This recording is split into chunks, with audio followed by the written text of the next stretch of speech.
Are you ready to jump into the unknown and explore a world beyond your imagination? A world that tests your luck and is beyond limits. But the question is, are you ready to jump? If it is a yes, then you have jumped into the world of ultimate entertainment. Welcome to YOLO 247, a place of fun, indulgence, and endless surprises.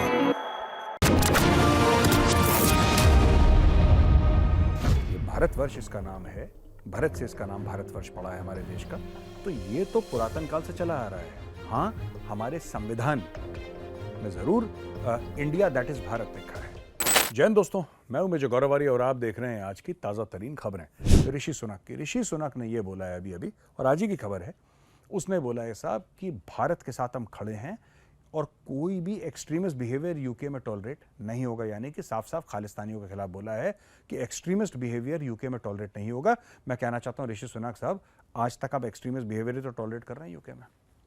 इतनी हिम्मत कहां से आई कि भारत के high commission के ऊपर इन लोगों ने अटैक कर दिया, भारत का तिरंगा नीचे उतार दिया आपके होते हुए। ऐसा कैसे हो सकता है आप सोचिए। इसका मतलब इनको कानून का डर नहीं है। और कानून की इज्जत तो होनी चाहिए, पर इससे भी ज्यादा जरूरी है कि कानून का डर होना चाहिए, खौफ होना चाहिए कानून का। और वो यूके में नहीं है, क्योंकि फ्रीडम ऑफ स्पीच के पर्दे के पीछे उसका मुखौटा पहन के आप कुछ भी कर सकते हैं, आप कुछ जो मन चाहे करें, कोई आपको पूछने वाला नहीं है। तो जरा देखिए, खालिस्तानियों को आप कंट्रोल में लाइए, क्योंकि भारत में तो कुछ कर नहीं पाएंगे। ये 7 समुंदर पार बैठे हैं, आप ही के मुल्क का इन लोगों ने बेड़ा गर्क करना है। इंडिया बोलूं, भारत बोलूं, क्या बोलूं आप बताइए। अच्छा, एनीवे दोस्तों, ये है कि ये जो बहस है ना भारत इंडिया, ये अब जोर पकड़ रही है और काफ़ी ऑपोजिशन पार्टीज बोल रहे हैं कि इंडिया इंडिया। देखिए, बात यह ना कि इंडिया नाम विदेशियों ने दिया, इंडिया नाम इंडियन नहीं है। बात समझ में आ गई आपको। जो नाम इंडिया है वो किसने दिया? ये भारतवर्ष इसका नाम है, भारत से इसका नाम भारतवर्ष पड़ा है हमारे देश का। तो ये तो पुरातन काल से चला आ रहा है। हाँ, हमारे संविधान में जरूर इंडिया दैट इज भारत लिखा है। ये बात तय है कि हमारे संविधान में लिखा है। लेकिन जब भारत का संविधान लिखा गया था, भारत ने उस दिन जन्म नहीं लिया था। हजारों दर हजारों साल में इस भूमि पे भारत है और दुनिया मानती है भारत है। और जो इंडिका है किताब, आज से 2500 साल पहले लिखी गई थी मैगस्थनीज ने, उसमें भी इसका जिक्र है। जैसा मैंने बताया कल के वीडियो में, सिंधु से नाम आता है। इंडस, सिंधु रिवर को ग्रीक्स इंडस बोलते थे, तो इंडस वैली सिविलाइजेशन और ये सब, फिर अंग्रेजों ने, वेस्टर्न सिविलाइजेशन ने इसका इनाम दिया। खैर एनीवे, तो ये बात चल रही है। देखिए, बात यह है कि दोनों ही जब भारत सरकार, देखिए इसको इस तरीके से देखिए, इसका परिप्रेक्ष्य अलग है। जब भारत सरकार ये कहती है, मोदी जी ये कहते हैं कि भारत, तो गलत नहीं कह रहे, वो नाम चेंज नहीं कर रहे। नाम चेंज कैसे हो गया? भारत का नाम भारत आज से नहीं, हजारों साल से। तो फिर नाम जो ऑपोजिशन पार्टीज कह रही है कि नाम चेंज कर दिया, ये तो बेबुनियाद बातें हैं। दूसरी चीज, सनातन के ऊपर जो बोला उदयनिधि स्टालिन साहब ने, उदयनिधि स्टालिन साहब ने ये जो बोला है, अब मोदी जी का बयान आया है कि भाई इसका तो जवाब देना चाहिए और जवाब जरूर मिलेगा। तो जब देश का प्रधानमंत्री ये बोलता है कि जवाब मिलना है उसको और जवाब उसको मिलेगा, तो समझ लीजिए कितनी बड़ी बात है और क्या इंडिकेशन है rank and file of the Bharatiya Janata party and rank and file of the NDA.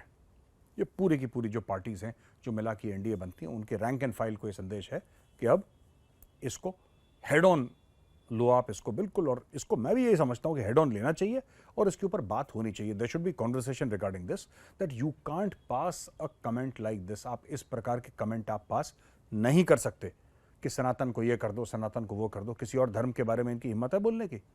कभी नहीं बोलेंगे, कभी नहीं बोलेंगे। इनको 100 मौतें आएंगी तब नहीं बोलेंगे ये। लेकिन you can take Hinduism very easily. You can say कि ठीक है, हमने बोल दिया, फ्रीडम ऑफ एक्सप्रेशन है। और किसी के बारे में फ्रीडम ऑफ एक्सप्रेशन और स्पीच नहीं है, सिर्फ हिंदूज के बारे में। सनातन एक इन्होंने कह दिया बीमारी है, इन्होंने कह दिया मलेरिया जैसा है, डेंगू जैसा है, इन्होंने कह दिया कि कोविड जैसा है, इसको हटा दो, समाप्त कर दो। ये सब ये कह सकते हैं। ये सब हिंदुओं को गाली देना, ये फ्रीडम ऑफ एक्सप्रेशन के बीच में आता है। और आपने किसी को कह दिया, फिर दुनिया भर में हाहाकार हो जाता है। दोस्तों, ये दोगलापन है और दोगली नीति चलती चली आ रही है भारत में। आज से नहीं, कई 100 साल से चल रही है दोगली नीति। अब आसिम मुनीर साहब जो है उनके general chief of army staff, उन्होंने, लोग कह रहे हैं, मेरे पाकिस्तानी दोस्त भी कहते हैं कि पाकिस्तान में यार, कह रहे हैं मेरे साहब सॉफ्ट कू हो गया। यानी कि ऑफिशियल तौर पे फौज ने टेक ओवर नहीं करा, लेकिन आर्मी चीफ अब इकोनॉमी के ऊपर मीटिंग्स कर रहे हैं। भीख तो पहले ही से मांगते थे आर्मी चीफ, यही तो भीख लेकर आया था हमें, इनका आर्मी चीफ जो सऊदी अरब से भीख लेकर आया, यूएई से भीख लेकर आया, सबसे भीख लेकर आया। और इसने बोला भी शहबाज शरीफ ने कि इसमें आसिम मुनीर साहब का बहुत बड़ा हाथ है, इनके बिना तो पैसे नहीं मिलते।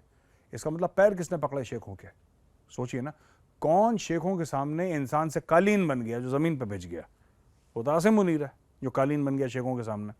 तो अब आप सोचिए, जो शेखों के सामने कालीन बन गया वो इनका आर्मी चीफ है, वो इनका सिपा सालार है, ठीक है, उसके ज़िम्मे है पाकिस्तान की सरहदों की दिफा।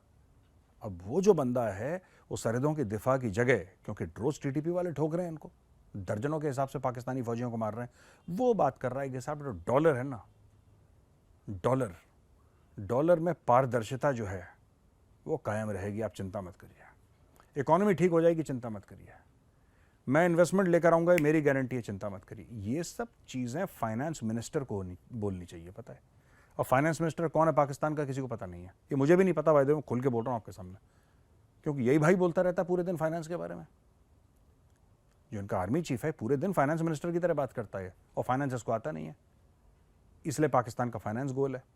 पाकिस्तान में जो सुपारको है, पाकिस्तान का इसरो क्लोन है पाकिस्तान के अंदर, उसका जो चीफ है, जो उसका हेड है, वो फौज का मेजर जनरल है, तो इसलिए उनके रॉकेट नहीं उड़ते।